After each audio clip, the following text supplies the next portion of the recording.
Akala ko, ang pinakamahirap na bahagi ng pagmamahal ay ang simula. Yung kaba, yung takot na baka hindi ako sapat. Pero mali ako. Ang pinakamahirap pala ay ang masanay. Masanay na wala ka. Masakit mawalay sa taong mahal mo, hindi dahil sa layo ng kilometro, kundi dahil sa lapit ng alaala. Iyong bawat sulok ng bahay, bawat kanta sa radyo, at bawat paborito nating kainan. Lahat iyon may multo ng presensya mo.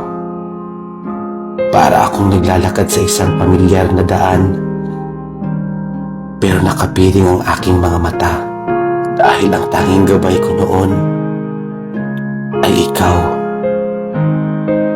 May mga gabi na bigla na lang akong mapapalingon sa tabi ko para magkwento, bago ko mapagtanto na ang tanging sasagot sa akin ay ang katahimikan ng silid. Yung sakit, hindi siya parang sugat na naghihilom. Para siyang tahimik, nagpasikip ng dibdib sa tuwing naaalala kong hindi na kita pwedeng tawagan kapag pagod na ako sa mundo. Sabi nila, time heals.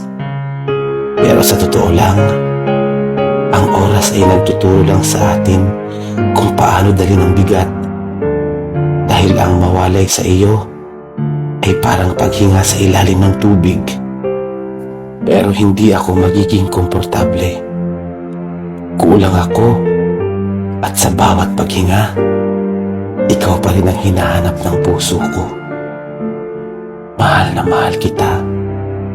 Paalam.